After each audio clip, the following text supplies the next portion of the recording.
They said this horse was too dangerous to save. A black stallion, scarred by fear, trapped behind steel bars, waiting for the moment someone would give up on him.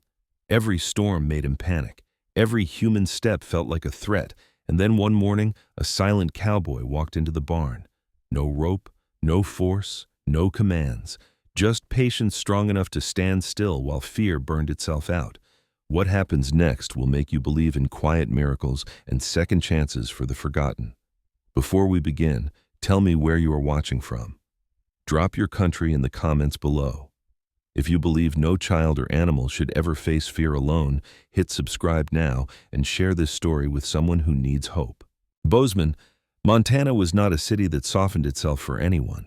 Winter did not arrive here as a season so much as a condition, something that settled into the bones of buildings and people alike.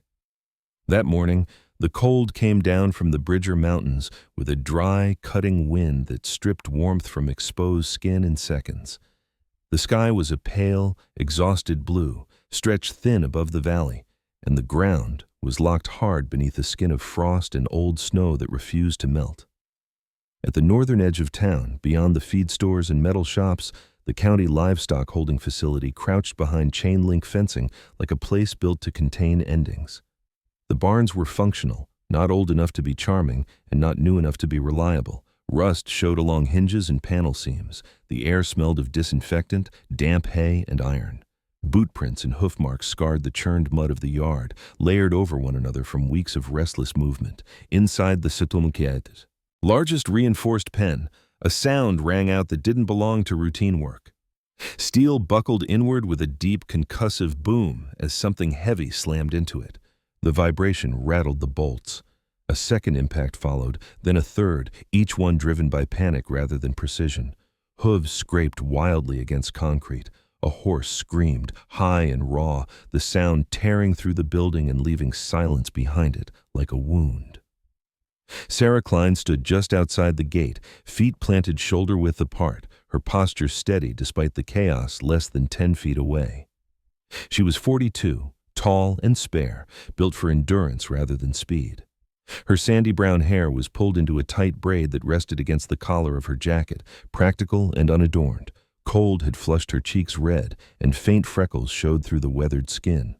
Her eyes, gray-green and alert, missed very little. Years of working livestock had taught her where to look, not at the size of an animal, but at the way it held itself, the direction of its fear. The stallion struck the wall again, black coat slick with sweat, muscles bunched tight along his neck and shoulders. Foam flecked his mouth. He wheeled, eyes blown wide, then snapped his head upward as if tracking something above the rafters. His ears pinned flat, not toward the people, but toward the ceiling. Sarah felt a knot tighten low in her stomach. Behind her, Deputy Travis Holt hovered near the aisle, close enough to see but far enough to run. He was 27, broad across the shoulders, his uniform still carrying the stiffness of something new. His face was smooth, almost boyish, though his eyes darted with the overstimulation of someone who hadn't learned yet how to slow fear down. He flexed his fingers repeatedly, opening and closing his right hand as if testing whether it still belonged to him.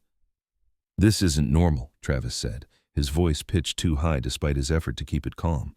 "No," Sarah replied without turning. "It isn't." Frank Dillard stood a few paces behind Travis, leaning his weight against a support post. He was in his late 50s, thick through the chest and arms, with a face carved deep by sun and wind. A gray mustache drooped over his upper lip, and his hands bore the scars of rope burn and crushed knuckles earned over decades of ranch work. Frank had seen animals hurt people and people hurt animals, and he'd learned long ago not to react until he had to. "Name's Ash," Frank said. "Came in 3 days ago." Another slam thundered through the pen. The steel bowed inward with a metallic groan. Travis swallowed. "He's going to kill somebody." "He hasn't tried," Sarah said. "Not like that." Frank nodded once. "He's not charging us. He's charging the walls." The sliding office door banged open, letting in a rush of colder air and the scent of exhaust. Martin Reyes stepped inside, coat collar turned. Up, paperwork folded tightly in one hand. Reyes was 50, compact and controlled, his black hair trimmed short and streaked with gray at the temples. He carried himself with the efficiency of a man who had learned to survive systems by mastering them. His boots were scuffed, his coat too clean for the barn, and his expression already held the strain of too many phone calls and not enough answers. He stopped beside Sarah and watched the stallion slam the wall again. The sound echoed, final and unyielding. "We can't keep this going," Reyes said. He didn't raise his voice. He didn't need to. "The insurance carrier is threatening to pull coverage. 2 workers have refused shifts. The board met last night." Sarah's jaw tightened. Reyes unfolded the paper. "Behavioral euthanasia. Effective end of week." The words landed heavier than the impacts against the steel. Travis exhaled sharply. Frank stared at the floor. Sarah said nothing, her eyes fixed on Ash as he reared slightly and struck the panel again with both forehoofs. Then he froze, head lifted, nostrils flaring, as if listening for something unseen. His gaze flicked upward, scanning beams, vents, skylight. "He's not aggressive," Sarah said quietly. Reyes looked at her. "He's unmanageable." "That's not the same thing." Before Reyes could respond, the barn door at the far end rattled open. Wind cut through the aisle, sharp and clean, carrying the smell of pine and diesel. A man stepped inside and stopped just short of the noise, as if he had entered a room mid-argument and chosen not to interrupt. Caleb Crosswind stood there, hands relaxed at his sides. He was 33, tall without excess bulk, lean in the way men get when their labor is constant and uncelebrated.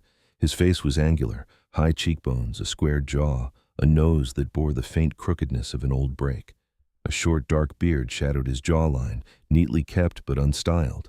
Under the brim of his worn felt hat, his eyes were clear brown, steady and observant, the kind that didn't bounce from detail to detail but settled and stayed. His jacket was canvas, faded at the seams, dusted with frost.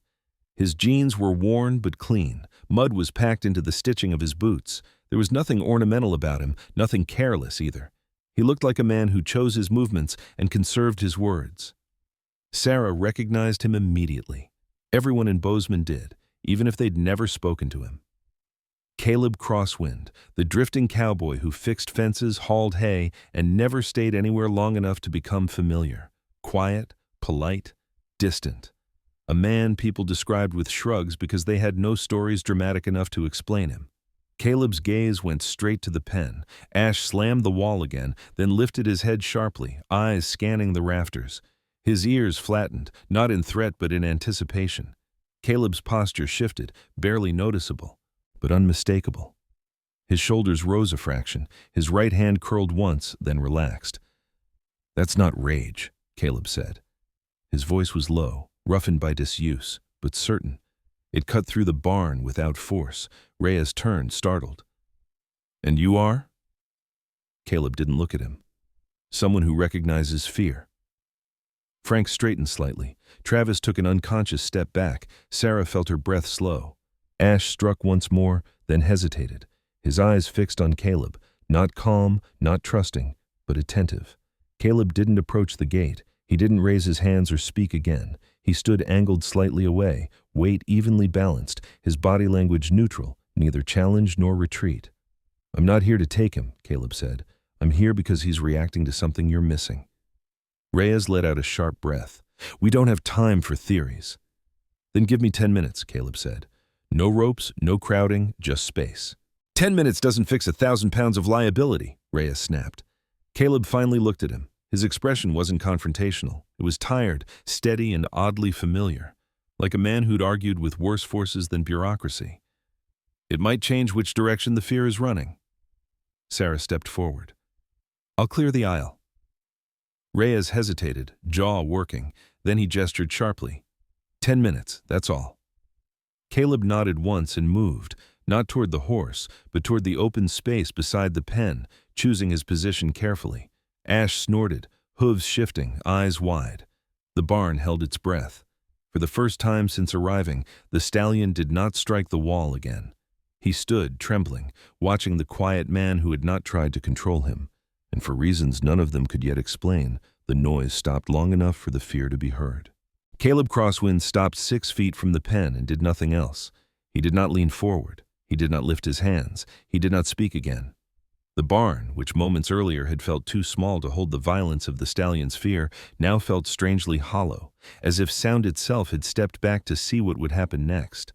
Ash stood rigid inside the enclosure, chest heaving, black coat darkened with sweat along the neck and shoulders. His hooves shifted once, scraping lightly against the concrete, but there was no charge, no impact, only tension, held tight as wire. Sarah Klein moved first. She raised one hand behind her without turning and made a slow, deliberate gesture. Frank Dillard understood immediately. He reached out, caught Deputy Holt by the sleeve, and steered him back toward the far wall. Travis resisted for half a second, then went, his boots echoing softly as he retreated. Sarah followed them, closing the distance until the aisle between the pen and the tame. Observers widened into open space. The barn felt larger with every step they took away. Reyes remained where he was, near the office door, arms crossed tightly across his chest. His face was closed now, professional and guarded, but his eyes stayed locked on the stallion. Liability did not stop a man from recognizing when he was watching something rare. Ash's ears twitched. One flicked backward, then forward again. His gaze shifted, not wildly this time, not scanning the rafters, but lowering, narrowing, tracking the quiet shape of the man standing outside his pen. Caleb did not meet the horse's eyes directly. His focus hovered instead along the line of Ash's neck and shoulder, soft but attentive, the way experienced handlers learn to look without challenging. Caleb's breathing slowed until it matched the rhythm he wanted to see. He felt the cold bite through his jacket, the ache in his lower back from nights spent in the cab of his truck, the faint tremor in his right hand that came when memory brushed too close. He let all of it pass without reacting. Stillness, he knew, was not the absence of movement. It was a choice. 1 minute passed, then another. Ash snorted, loud and sharp, and stamped once with his front hoof. The sound echoed, but the stallion did not follow it with impact. He took 2 short steps sideways, muscles bunching, then stopped again. His tail flicked once, irritated, confused. His ears pinned briefly, then lifted. Caleb lowered himself slowly, bending at the knees until he was seated on the concrete floor just outside the pen. He did it without hurry, without breaking the line of his body into sudden angles. The motion was deliberate, economical, as if he were conserving energy for a long haul rather than trying to prove a point. Reyes stiffened. He didn't say. Sarah lifted a hand again, sharper this time, and Reyes fell silent. Her eyes were fixed on Ash. The stallion reacted instantly to the change in height. His head lifted high, nostrils flaring, breath coming fast again. He backed up 2 steps, hooves clattering, then froze. His gaze flicked from Caleb's face to his hands, then to the ground, then back again. Confusion crept into the edges of his panic. Caleb sat with his legs bent, boots flat against the floor, hands resting loosely on his thighs. He angled his body slightly away from the pen, presenting his side rather than his chest. It was an old posture, one learned the hard way. Prey animals read fronts as threats, sides were negotiable. "Easy," he said, quietly enough that the word barely carried past the steel bars. It wasn't a command. It wasn't even directed. It was a sound placed into the space, offered and left alone. Ash tossed his head, mane whipping, then took 1 tentative step forward. His hooves made a lighter sound this time. He stretched his neck out, nostrils flaring as he tested the air. Sweat and iron and disinfectant layered the smell of the barn. But beneath it all was the clean, dry scent of cold and canvas and dust that clung to Caleb's clothes. The smell of someone who lived outdoors, the smell of something familiar. From the far side of the barn, a woman watched through the open clinic door. Her name was Maya Hensley, 28, the newest veterinary technician assigned to the facility. She was of average height, slim, with dark hair pulled into a low ponytail that slipped loose at the temples. Her face still held the softness of youth, but there were shadows beneath her eyes that spoke of long shifts and longer worries. Maya had grown up on a failing ranch outside Livingston and carried the quiet grief of someone who knew what it meant to lose land piece by piece. She held a clipboard against her chest the way people did when they weren't sure whether to step closer or disappear. "What is he doing?" Maya whispered. Sarah didn't answer. She didn't take her eyes off the horse. Ash stopped 3 feet from the wall of the pen, close enough now that the steel bars framed his face. His eyes were still wide, but the whites showed less. His ears lifted fully for the first time since he'd arrived. His breathing slowed, fraction by fraction, until the sharp panting became something deeper, heavier. Caleb did nothing. That, more than anything else, unsettled Ash. The stallion shifted his weight, unsettled by the absence of pressure. No rope tightening, no voice snapping orders, no sudden movement meant to dominate space. The animal pawed lightly at the concrete, then lifted his head again, scanning the rafters once more. His body tensed, ready to explode. Caleb watched the motion and felt the familiar tightening in his chest. He knew that look. He had seen it in animals and in men, eyes lifted not in defiance but in anticipation of something falling from above. He resisted the urge to speak again. Time stretched. By the 7th minute, Ash's sides no longer heaved. His stance widened, hooves planted more evenly beneath him. He lowered his head slightly, just enough to break the rigid line of his neck. A long breath shuddered out of him, visible in the cold air. Reyes checked his watch, then stopped himself. He had the strange sensation that time was no longer operating on its usual rules. At 9 minutes, Ash took another step forward and pressed his muzzle briefly against the steel bars. The contact was gentle, exploratory. He didn't bite. He didn't strike. He simply rested there, breathing. Caleb closed his eyes for a single second, then opened them again. 10 minutes passed. Reyes cleared his throat. "That's your 10. Caleb didn't stand. He didn't turn. "He's listening now," he said. "If you push him, you'll lose that." Reyes hesitated, then lowered his clipboard. "What do you want?" "A stool," Caleb said. "Something low, and permission to come back tomorrow morning." Sarah turned toward Reyes. "We don't have anything to lose by letting him try." Reyes studied the stallion, then the man on the floor. The insurance calls rang loud in his head, but so did the quiet in the pen. "Tomorrow," he said, "at dawn. And if this escalates, we're done." Caleb nodded once. He stood slowly, careful not to startle Ash, and stepped back the way he'd come, retracing his path through the open space. Ash watched him go, ears forward, body tense but unmoving. As Caleb reached the barn door, Ash let out a low sound, not a scream, not a challenge, but something unfinished, like a question. Caleb paused, hand on the door, and answered without turning. "I'll be back." Outside, the wind cut hard across the yard, but Caleb barely felt it. He walked toward his truck with the steady gait of a man who had just accepted a responsibility he could not yet name. Inside the barn, Ash lowered his head and stood quietly, the steel walls untouched. For the first time since his arrival, the pen held silence. Caleb Crosswind returned before the sun cleared the ridge. Dawn in Bozeman arrived quietly, the way it did after a hard night of cold. No color at first, just a gradual thinning of darkness. The yard lights at the livestock facility cast long, pale shadows across frozen mud, and the air carried the sharp scent of snow that hadn't fallen yet but felt close enough to touch. Caleb shut off the engine of his pickup and sat for a moment, hands resting on the steering wheel, listening to the ticking of metal as the truck cooled. He hadn't slept much. He never did when he agreed to something that might matter. Inside the barn, the night crew was finishing up. A woman named Ellen Price was hosing down the main aisle, her movements methodical, practiced. Ellen was in her early 50s, short and square-shouldered, with cropped gray hair and a face permanently set into a look of mild disapproval. She had worked county facilities for most of her adult life and trusted routines more than people. Animals, she believed, were honest, humans less so. She glanced up when Caleb stepped inside, gave him a brief nod, and went back to her work without comment. Ash stood in the pen where Caleb had left him. The stallion was still black as midnight, his coat catching the fluorescent lights in dull highlights, but the difference was in how he held himself. His head was lower now, neck still tight but no longer locked. One hind leg rested slightly forward, weight shifted off it in a posture that suggested vigilance rather than explosion. His ears flicked toward the sound of boots on concrete, then forward again, tracking. Caleb stopped where he had the day before. Same distance, same angle. He did not look directly at Ash's eyes. He waited. Sarah Klein arrived a few minutes later, pulling her gloves on as she walked. She paused when she saw Caleb already in position, a faint crease appearing between her brows. "You're early?" she said. "Didn't want him to." "Wonder," Caleb replied.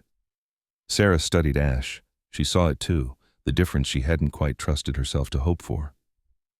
"He was quiet most of the night," she said. "No strikes, no screaming, just pacing." That's still work, Caleb said.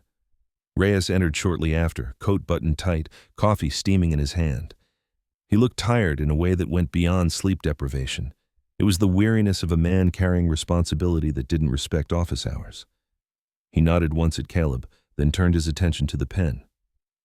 You get today, Reyes said. One more session, same rules. Caleb nodded. No argument, no gratitude. He had learned long ago that permission given under pressure was fragile. Sarah brought the stool Caleb had asked for, a low, three-legged wooden thing, scarred with old gouges and dried mud. She set it down exactly where Caleb indicated, then stepped back. If he shifts, she said quietly, I'll call it. Caleb lowered himself onto the stool slowly, keeping his movements small and predictable. Ash lifted his head, ears pinning briefly, then relaxed them again. He snorted, testing the air, and took one step sideways. Caleb waited. Minutes passed. The barn filled with small, ordinary sounds, the distant clatter of a feed bucket, the low murmur of voices in the office, the steady drip of water from Ellen's hose. Caleb opened the old paperback he carried in his jacket pocket. The cover was torn off, the pages soft with use. He didn't read for the story anymore. He read because it gave his hands a purpose that wasn't reaching. Ash watched him turn a page. The stallion pawed once, then stopped himself. His breathing quickened, then slowed. He stepped forward, then back, testing the boundary Caleb hadn't moved since yesterday. The horse's eyes darted briefly to the ceiling again, but this time the motion was shorter, less frantic. The rafters held no answer. Caleb did not react. Maya. Hensley appeared at the edge of the aisle with a thermos in her hands. She lingered, uncertain, then set the thermos down on a crate beside Sarah. Her gaze never left Ash. He looks different, she said. He is, Sarah replied. Not fixed, just not drowning. Ash moved closer to the bars, close enough now that his breath fogged the metal. He stretched his neck out, lips twitching as he explored the unfamiliar stillness. A low sound rumbled in his chest. Not a warning, not a challenge, but something unfinished. Caleb turned another page. After nearly an hour, Ash backed away and lowered himself to the concrete, folding his legs awkwardly beneath him. The movement was stiff, controlled, as if he expected to need to spring back up at any moment. He didn't lie flat. He rested on his chest, head up, eyes fixed on Caleb. No one spoke. Reyes checked his watch, then stopped himself again. Caleb closed the book and stood slowly. Ash's head snapped up, muscles tensing, but he didn't rise. Caleb took one step back, then another, keeping his body angled away.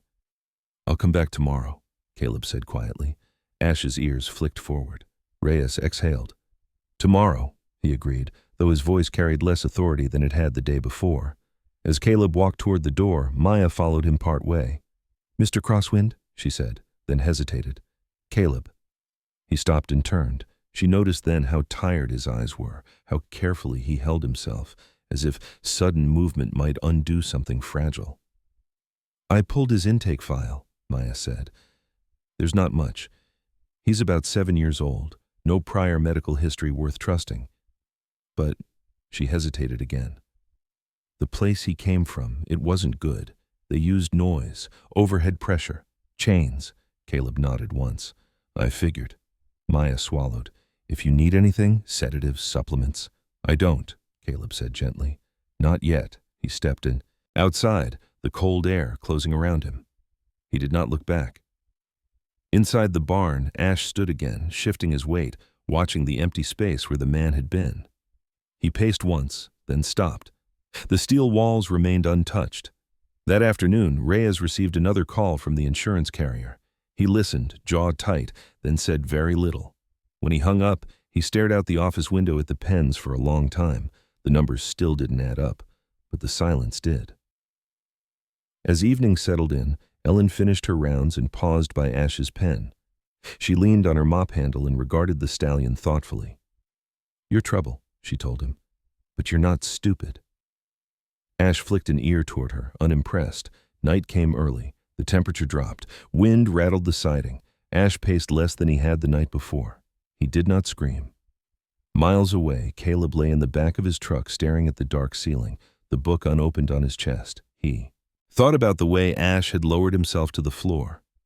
about the pause before the movement, about trust offered in inches rather than miles. He thought about how long it had been since he'd allowed himself to wait for something without planning an exit. By morning, he would return again. And the horse, though he did not yet know it, would be waiting. By the fourth morning, the barn no longer greeted Caleb Crosswind with noise. It greeted him with restraint. The difference was subtle but unmistakable, like the pause between breaths when someone was learning how not to panic.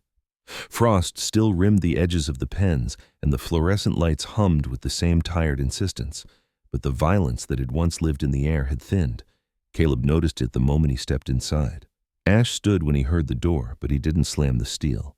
He shifted his weight, hooves scuffing lightly, and angled his body toward the aisle.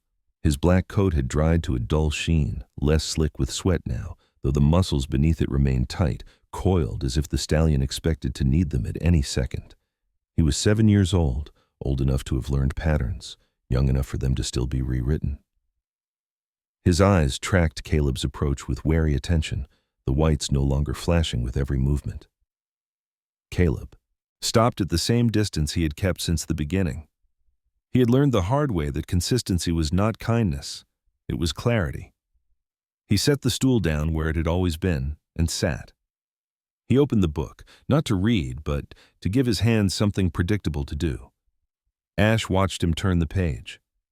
Sarah Klein arrived moments later, carrying a bucket of feed she would not yet use. She leaned against the rail and studied the horse with a professional calm that hid a growing curiosity. "He didn't pace much last night," she said. "Ellen says he lay down twice." Caleb nodded without looking up. "That means he's tired," he said. "Tired enough to think." "Thinking can be dangerous," Sarah replied. "It can," Caleb agreed, "but it's better than drowning." Reyes came in with a man Sarah didn't recognize. The newcomer moved with the careful assurance of someone used to unfamiliar spaces. He was tall, early 40s, with a narrow face and close-cropped dark hair already graying at the temples. A short beard framed his jaw, trimmed neatly, more habit than style. He wore a heavy coat and carried himself like a man who had learned to keep his emotions on a short leash. His eyes, sharp and assessing, took in the barn with practiced efficiency. "This is Thomas Beckett," Reyes said, "State Livestock Risk Assessor." Beckett nodded to Sarah, then to Caleb, his gaze lingering a fraction longer on the man seated by the pen. "I've read the file," he said. His voice was even, measured. "And I've watched the footage from intake." Sarah stiffened. "Footage doesn't tell you much." Beckett's mouth twitched, not quite a smile. "It tells me where the risk lives." He stepped closer to the pen. Ash's ears pinned instantly, his head lifting. His body tightened, the old reflex snapping back into place. Caleb did not move. He turned a page. Beckett stopped 6 feet from the bars. "He's keyed to proximity," he said.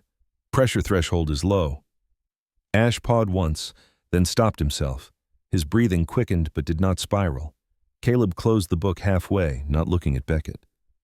"You're standing in his shadow," he said. "You don't know it, but you are." Beckett raised an eyebrow. "And you do?" "I do," Caleb said. "Because I've been the thing animals watch when they're waiting for something bad to happen." The words landed heavier than intended. For a moment, no one spoke. Beckett took a step back, slow and deliberate. Ash's breathing eased, his ears lifted again. The tension did not disappear, but it loosened, like a knot given slack. Beckett studied the horse, then Caleb. "You planning to touch him today?" Caleb considered the question. He had been turning it over since dawn. "Not yet," he said. "But I'm going to cross one line." Sarah glanced at him sharply. "Which one?" "The one where he decides whether I'm real," Caleb said. He stood slowly, letting Ash see every inch of the movement. The stallion's head snapped up, muscles tensing, but he didn't charge. Caleb stepped forward, 1 pace closer than he had ever been. The distance between him and the bars narrowed to 4 feet. Ash backed up 2 steps, hooves scraping. His ears pinned and a low rumble vibrated in his chest. Caleb stopped. He did not retreat. He did not advance. He waited. "This is the line," he said quietly. "I won't cross it unless he lets me." Minutes passed. The barn seemed to hold its breath again, But this time the silence felt different, thicker, heavier, like something being decided.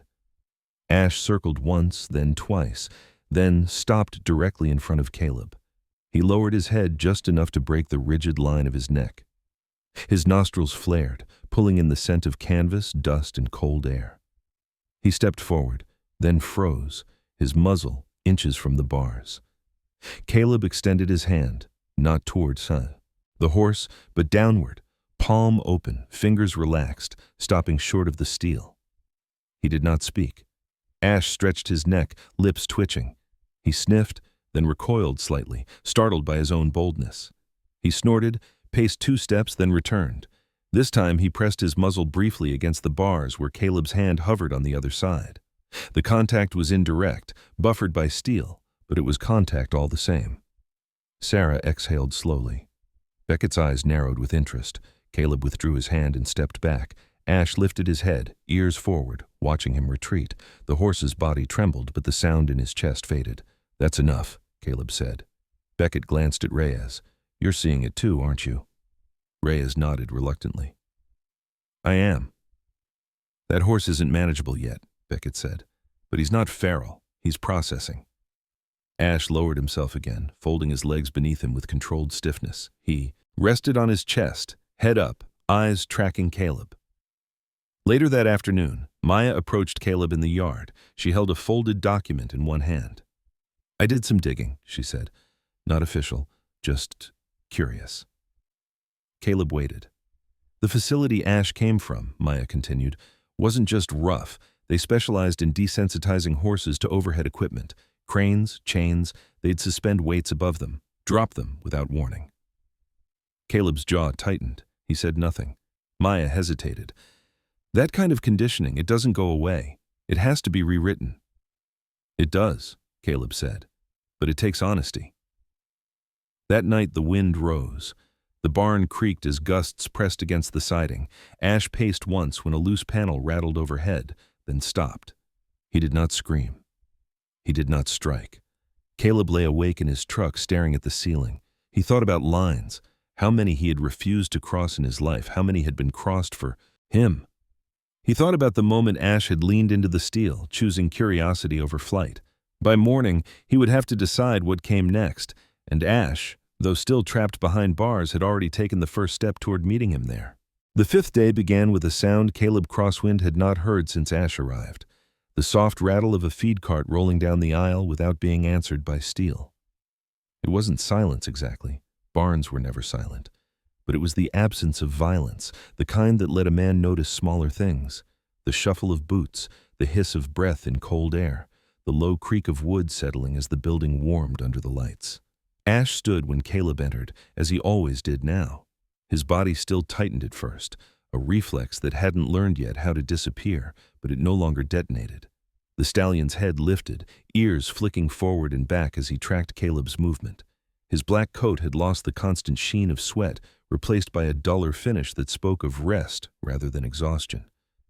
He looked older than 7 in the quiet moments, lines of tension carved into the set of his neck and jaw, but there was strength there too. Contained, waiting. Caleb stopped, where he always stopped. He didn't bring the stool this time. That detail did not go unnoticed.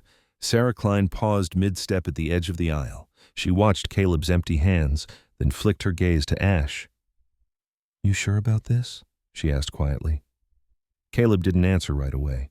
He studied the horse's posture, the way Ash's weight shifted subtly toward the front, the angle of his ears, the tension riding low rather than high. "Not sure," he said. "Just ready." Reyes stood near the office door, coffee untouched in his hand. The dark circles under his eyes had deepened over the last few days, and his coat hung open despite the cold. He looked like a man who had been living in the space between regulations and instinct and sleeping poorly in it. "If this goes bad," he said, "we shut it down." Caleb nodded. "If it goes bad, I'll step out." "That's not what I meant," Reyes said. "I know," Caleb replied. Maya Hensley hovered. Nearby, clipboard hugged to her chest, she looked more awake than she had earlier in the week, hope sharpening the lines of her face. She had traded her scrubs for jeans and a heavy sweater, her dark hair braided loosely over one shoulder. She said nothing, but her eyes followed every breath Ash took. Caleb stepped forward, closing the distance to the pen by 2 feet. Ash reacted immediately, head lifting higher, ears pinning for a brief instant, breath quickening. His hooves shifted, scraping lightly, but he did not retreat. He did not charge. He watched. Caleb stopped. He let the moment settle. The line had moved. Not much, but enough. Slowly, deliberately, Caleb reached out and rested his palm flat against the steel bars. He did not extend his fingers through. He did not speak. His hand stayed where it was, an offering without demand. Ash stared at it. The stallion circled once, then returned to the same spot. His muzzle hovered inches from the bars, nostrils flaring as he pulled in the scent of skin and canvas and cold air. He snorted softly, then pressed his lips briefly against the metal where Caleb's hand rested. The contact was fleeting, almost accidental, but it sent a visible tremor through his body. Caleb did not move. Minutes passed. Ash repeated the motion, this time lingering longer, breath warming the steel. His ears lifted fully, his head lowered a fraction. When he stepped back, he did not leave the space. He stayed close, undecided. "That's it," Sarah murmured. "He's choosing."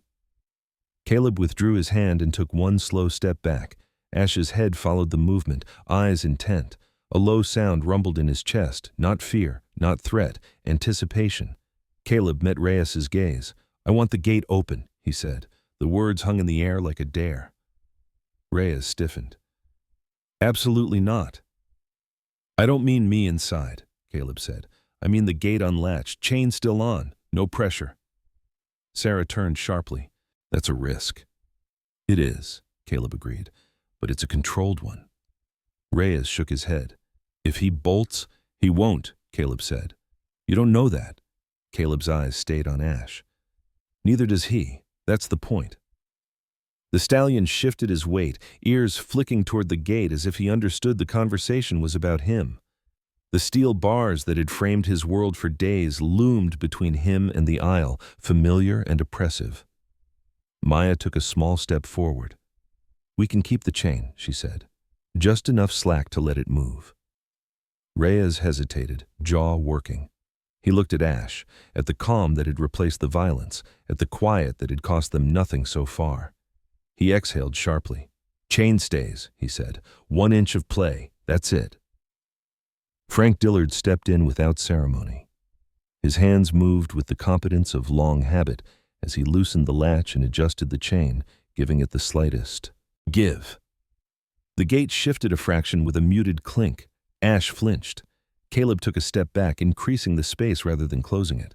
He angled his body away, eyes lowered, hands loose at his sides. He waited. Ash froze, ears pinned, muscles coiling. His eyes darted to the ceiling, then back to the gate. His breath hitched. The chain rattled softly as the gate moved under its own weight. The old reflex surged. Caleb felt it in the tightening of his own chest, but he stayed where he was. The gate did not open further. Nothing fell. No one rushed him. Ash pawed once, then stopped. He lowered his head, nostrils flaring, and stepped closer. The gate shifted again, barely perceptible. He startled, backed up, then returned. Each movement was cautious, deliberate, the behavior of an animal relearning cause and effect. Minutes stretched. Finally, Ash pressed his muzzle against the gate and pushed. It swung inward an inch and stopped against the chain. The sound was small, harmless. Ash froze. Nothing happened. He pushed again. Same result. No punishment, no pressure. Caleb exhaled slowly, letting the breath out of him like a release valve. "That's enough," he said quietly. "That's plenty." He took 2 steps back. Ash did not follow. He stood, head high, eyes bright, the gate resting lightly against his muzzle like a thought he hadn't finished yet. Reyes felt his shoulders drop without realizing it. "Jesus," he muttered. Later, as the barn settled back into routine, Beckett returned briefly to observe. He watched Ash stand calmly near the gate, chain slack, eyes tracking movement without panic. He said nothing for a long time. "This doesn't clear him," Beckett said finally, "but it changes the trajectory." "That's all I need," Caleb replied. That evening, the wind picked up again, rattling loose panels along the roof. Ash lifted his head at the sound, muscles tensing, but he didn't strike. He stepped closer, to the gate, pressed his muzzle against it, and stood there, until the noise passed. Miles away in the darkening yard, Caleb leaned against his truck and watched the barn lights flicker on, one by one. He felt the familiar urge to leave, to pack up and move before expectation could take root. He stayed. Inside the pen, Ash lowered himself to the concrete, folding his legs beneath him with care. He rested his head against the gate, chain cool against his cheek. For the first time, the barrier between them was no longer a wall. It was a choice.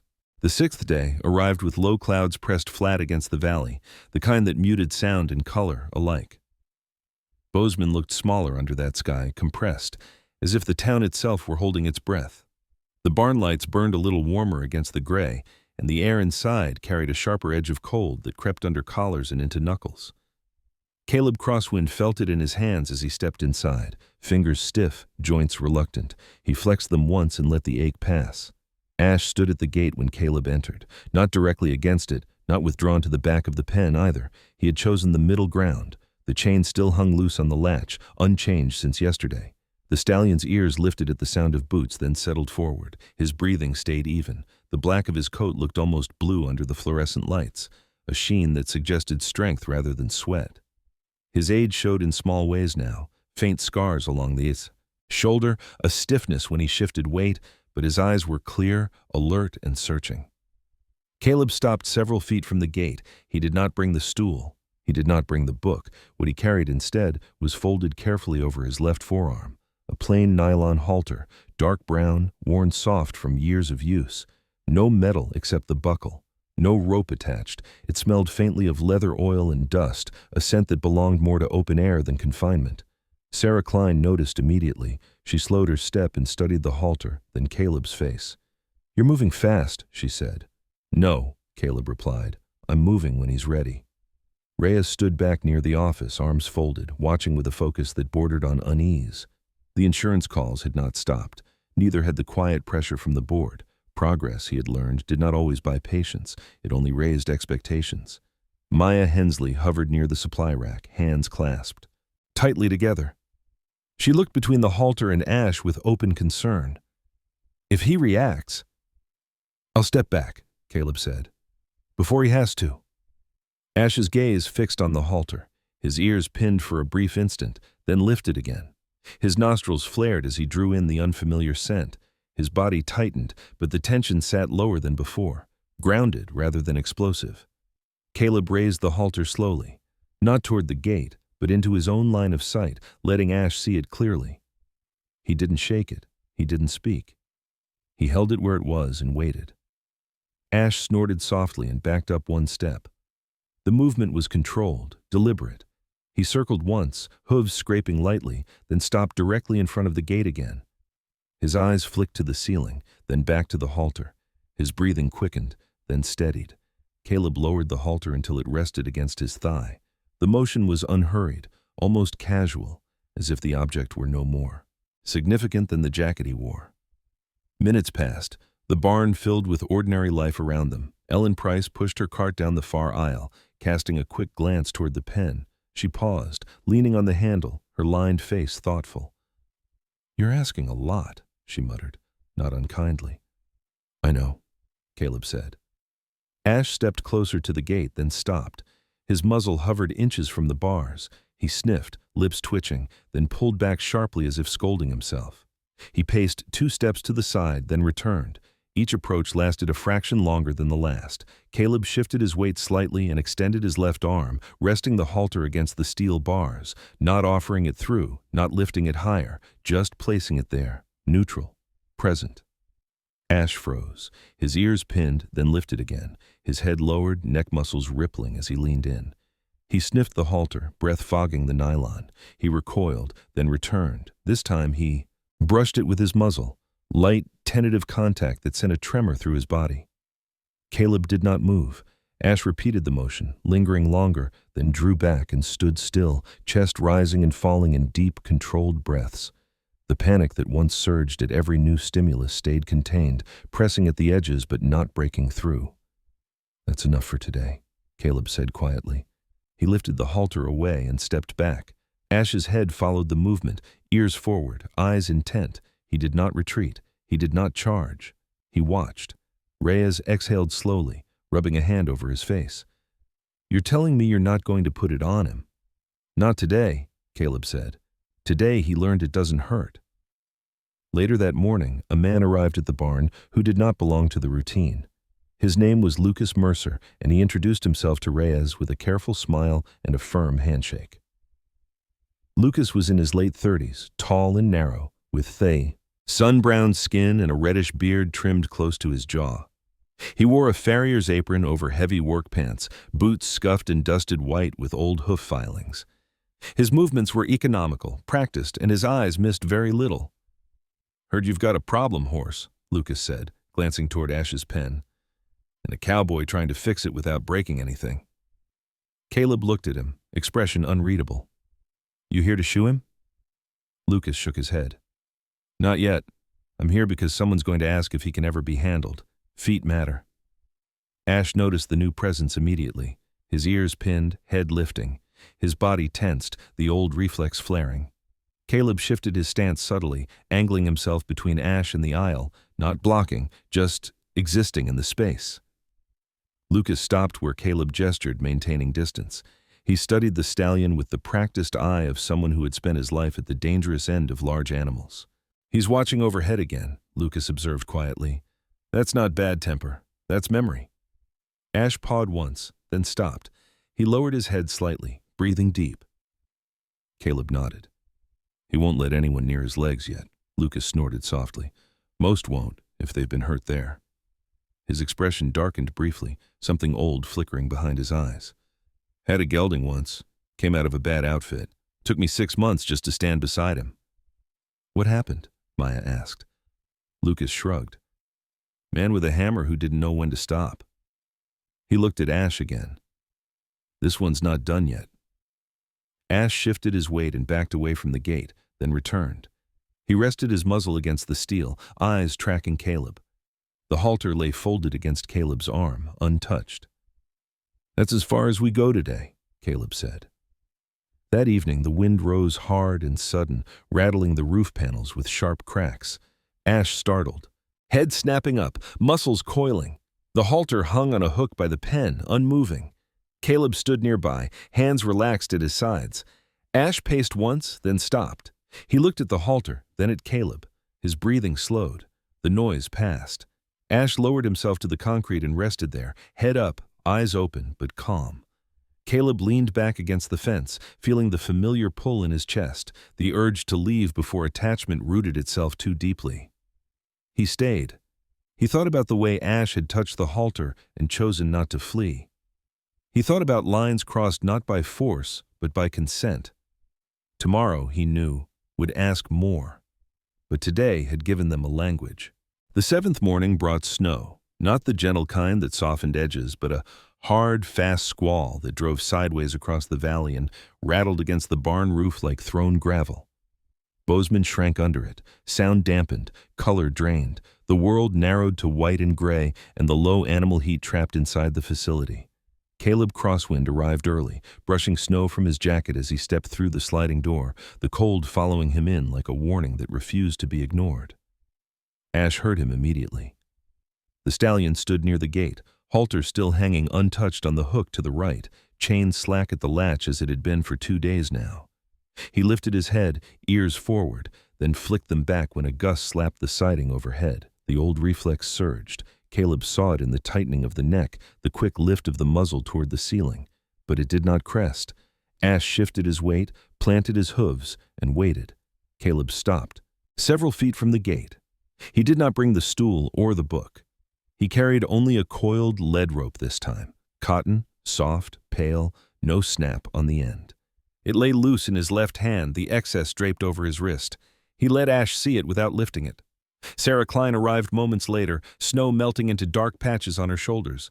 She took in the rope, then Caleb's face. "You're asking him to move," she said. "I'm asking him to choose," Caleb replied. Reyes stood in the doorway to the office, phone pressed to his ear. He ended the call with a clipped goodbye and rubbed his eyes. The lines in his face looked deeper today, cut by a week of compromise and too little certainty. "We've got a visitor," he said. "County." As if summoned by the word, the outer door opened and a man stepped inside with a burst of white air. His name was Dean Wallace. He wore a sheriff's jacket over plain clothes, the stars stitched small and unobtrusive on the chest. Wallace was in his mid-40s, tall, broad-shouldered, with a heavy jaw and a thick mustache that shadowed his upper lip. His hair was dark and cut short, his eyes sharp and restless. He carried himself with the confidence of someone used to command and the impatience of someone who believed delay invited danger. A faint scar cut through his right eyebrow, pale against weathered skin, a souvenir from an altercation he never discussed but that had taught him something about unpredictability. Wallace surveyed the barn with quick, appraising glances. His gaze landed on Ash, then on the slack chain at the gate. His mouth tightened. "That's your problem," he said. "I was told it was contained." "It is," Reyes replied evenly. Wallace stepped closer. Ash's ears pinned instantly. His head lifted, eyes darting upward as a gust rattled the roof. His breath quickened. Caleb shifted his stance, not blocking Wallace, simply placing himself in Ash's line of sight. He lowered his gaze and stayed still. Wallace noticed. "You the cowboy?" he asked. "Yes," Caleb said. Wallace's eyes flicked to the rope. "You planning to walk him out of here?" "Not today," Caleb replied. "Today he walks one step." Ash pawed once, then stopped. He lowered his head, breathing hard but controlled. Wallace snorted. "That animal already hurt people where he came from. You lose control in a storm like this, someone gets killed." Caleb did not look at him. "Pressure makes him smaller," he said. "Space makes him think." Wallace shook his head. "That's not how fear works." "It is," Caleb said quietly, "when you let it finish its sentence." Sarah stepped in. "Dean, we've been watching this progress all week." Wallace's gaze snapped to her. "Progress doesn't change liability." Reyes raised a hand. "I'll take responsibility." Wallace studied him for a long moment, then looked back at the horse. Ash stood, rigid, attention split between the unfamiliar man and the rope in Caleb's hand. The snow hammered the roof again, a sharp, hollow crack that made the stallion flinch. He didn't rear. He didn't strike. He took one step sideways and stopped. Caleb waited until Ash's breathing slowed again. Then he lifted the rope, not toward the gate, but down toward the floor.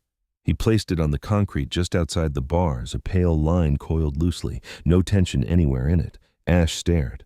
Caleb took one step back. The rope lay there, inert, an invitation without instruction. Minutes passed. Wallace crossed his arms, impatience tightening his shoulders. Sarah watched Ash's feet. Maya stood near the supply rack, hands knotted together, eyes wide. Ash approached the gate. His muzzle hovered over the rope, nostrils flaring as he tested the scent. He recoiled, then returned.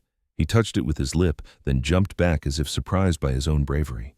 The rope did not move. It did not hiss or snap or lift from the floor. It stayed exactly where it was. Caleb shifted his weight and turned his body slightly away, offering his side. He did not speak. Ash lowered his head again. This time he nudged the rope with his muzzle and did not retreat. He breathed over it, long and slow, the fog of his breath hanging low. Then, carefully, he lifted one forehoof and placed it just inside the arc of the coil, testing the floor beyond the familiar boundary of steel. The sound was small, the dull thud of hoof on concrete, but it carried. Wallace swore under his breath. Ash froze, his ears pinned, head snapping up toward the roof as a gust rattled the panels again. His body coiled, ready to explode. Caleb did not move. He waited through the surge. He counted breaths. He let the rope remain a line on the floor and nothing more. Ash's breathing steadied. He lowered his head again, eyes flicking to Caleb. The question in them was unmistakable. Caleb took one slow step, back. Ash shifted his weight forward. The hoof, already inside the coil, slid an inch farther, then another inch. He did not step out of the pen. He did not test the chain. He simply stood with one foot over the line he had never crossed. "That's it," Caleb said quietly. "That's the step." Wallace stepped forward, anger sharpening his voice. "That's enough. He's not coming out." "He's not," Caleb replied. "He's staying." Reyes felt his chest loosen in a way he hadn't expected. "Dean," he said, "this is controlled." Wallace stared at the horse, at the single hoof over the rope, the stillness, the choice. The snow hammered the roof again, louder this time, and Ash's ears flicked, but he did not move his foot back. Wallace exhaled hard. Some old memory flickered behind his eyes, something about a moment when force had not worked the way it was supposed to. He turned away. "You've got today," he said. "That's it," Caleb nodded. Later, when Wallace was gone and the snow had eased into a steady hush, Caleb coiled the rope and lifted it away. Ash lifted his hoof and set it back where it belonged, breathing even. He watched Caleb closely as the rope disappeared. That afternoon, Lucas Mercer returned, stamping snow from his boots. He watched Ash stand near the gate, calm, attentive. "You crossed ground today," Lucas said. "That matters." Caleb nodded. "So will tomorrow." As evening fell, the storm returned with less fury. Ash startled once when a panel banged loose overhead, then stepped toward the gate and stood there until the noise passed. He did not strike. He did not flee. He rested his head against the steel and waited. Caleb stood nearby, hands empty, feeling the old pull to leave tug at him harder than it had all week. He stayed. Inside the pen, Ash shifted his weight and sighed, a sound low and human enough to make Maya's throat tighten. The line on the floor was gone, but the memory of it remained. The step had shaken the floor. It had not broken it. The 8th day broke clear and bitter, the storm finally spent. Overnight, the temperature had dropped hard enough to turn the yard into a sheet of pale ice that cracked under boots like thin glass. The sky above Bozeman was stripped clean, a sharp winter blue that made distance deceptive and sound carry farther than expected. The barn lights clicked on one by one as the morning crew arrived, their glow steady and familiar, and for the first time all week, the building felt settled rather than braced. Ash stood when Caleb Crosswind entered, but he didn't rush the gate. He shifted his weight once, ears lifting and settling, eyes tracking Caleb with focused attention. The single hoof he had placed over the rope the day before had left no mark on the concrete, but the memory of it lived in his posture. He stood closer to the gate now, not pressed against it, not withdrawn either. The chain still hung slack. The rope was gone. The halter remained on the hook, exactly where it had been. Left. Caleb stopped where he always stopped. He stood with his hands empty and waited long enough for Ash's breathing to settle into its slower rhythm. Only then did he reach for the halter. He took it down carefully and folded it over his forearm, letting the familiar weight rest there. He did not approach the gate. He did not lift it into view. He simply stood with it, letting Ash notice when he was ready. Sarah Klein arrived a moment later, her breath puffing white as she paused at the aisle. She looked from the halter to Ash and back again. "You're going to put it on him," she said. It wasn't a question. "I'm going to ask," Caleb replied. Reyes hovered near the office door, coffee forgotten on the counter. The calls from the board had slowed overnight, replaced by a single message asking for a status update by the end of the day. He felt the weight of that request settle on his shoulders as he watched the stallion hold himself steady. Maya Hensley stood near, the supply rack, hands tucked into the sleeves of her sweater. She had slept poorly, replaying the moment Ash had crossed the line again and again in her mind. Hope had a way of making rest elusive. Caleb lifted the halter just enough for Ash to see it clearly. The stallion's ears pinned for an instant, then lifted again. His nostrils flared as he drew in the scent, his head lifting toward the ceiling reflexively before settling back. His body tensed, but the tension stayed contained. Caleb lowered the halter to his side and waited. Minutes passed. The barn breathed around them, footsteps in the distance, the soft clink of a bucket, the low murmur of voices in the office. Ash circled once, hooves scraping lightly, then returned to stand in front of Caleb. His eyes flicked between the man's face and the halter, measuring. Caleb stepped closer, closing the distance to the gate by a foot. He stopped there, body angled slightly away, gaze soft and indirect. He lifted the halter. Again, this time resting it gently against the bars, just as he had done the day before. He didn't push it through. He didn't lift it higher. Ash froze. His ears pinned, then lifted. He leaned forward, muzzle hovering inches from the nylon. He sniffed, recoiled, then returned. His lips brushed the halter and he flinched, startled by the contact. He paced 2 steps, then came back again, breathing hard but controlled. Caleb waited until Ash's breathing slowed before moving. He slid the halter through the bars just enough that the noseband hung on the inside of the pen, suspended between steel and air. He didn't reach for Ash. He didn't speak. Ash stared at it. The overhead lights hummed softly. A distant door banged and Ash's head snapped up, ears pinning. The halter swung slightly with the movement, and Ash recoiled, heart thudding visibly against his chest. Caleb did not move. He stood through the surge, counting breaths, letting the halter settle back into stillness, on its own. The panic crested and ebbed. Ash lowered his head again, eyes flicking to Caleb, then back to the halter. Slowly, cautiously, Ash stepped forward and pushed his muzzle through the loop. The movement was tentative, almost accidental, but it carried the full weight of choice.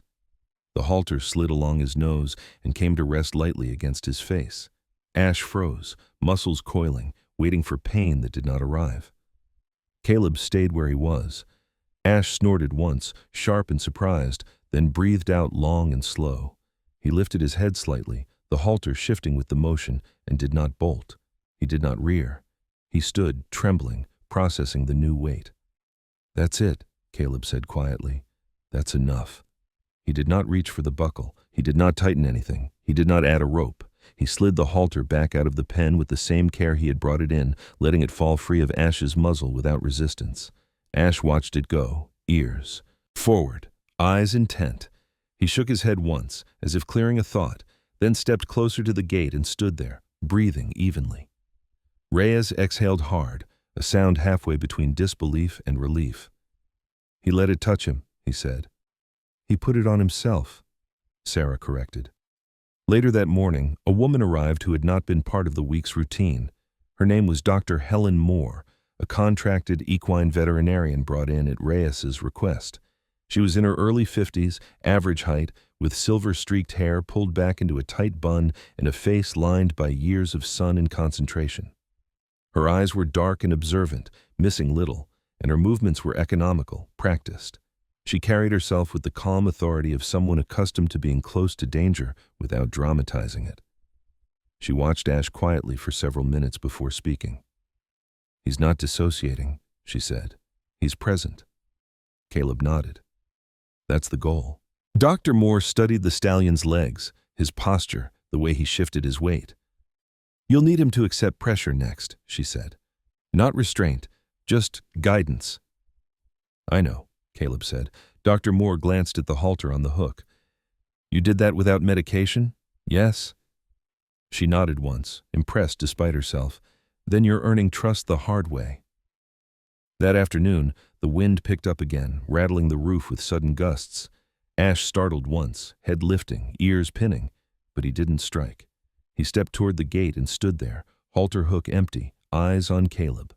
When the noise passed, he lowered his head and sighed, a long, soft sound that carried across the pen.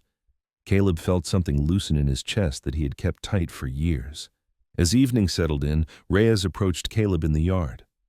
"The board wants to know what comes next," he said. Caleb looked back at the barn, at the quiet shape standing just inside the gate. "Next," he said, "he learns that pressure can mean direction instead of danger." Reyes nodded slowly. "You've got tomorrow." Inside the pen, Ash shifted his weight and rested his muzzle against the steel. He didn't look at the ceiling. He didn't scan for threats. He watched the man who had waited long enough to be chosen. The halter lay on the hook, untouched, no longer a threat, just a promise waiting its turn. Sometimes the miracle is not thunder from the sky. Sometimes it is silence, a hand that does not strike, a heart that chooses to stay when running would be easier. In a world that moves too fast, God often works slowly, through patience, through compassion, through people who show up quietly for those who are afraid and forgotten. This story is not just about a horse, it's about all of us who carry unseen scars, about the moments when we think we are broken beyond repair, and God sends someone or something to remind us we are still worthy of love. If you are watching this today feeling tired, lonely, or afraid, know this: you are not unseen, you are not alone. And with God, healing can begin in the smallest, quietest steps. If this story touched your heart, please share it with someone who needs hope today. Leave a comment and tell us where you're watching from. We read every one. And if you believe in second chances, in kindness, and in faith, that still moves. Mountains, please subscribe to our channel. May God bless you, protect you, and bring peace to your home. And may every forgotten soul, human or animal, find the miracle of being seen.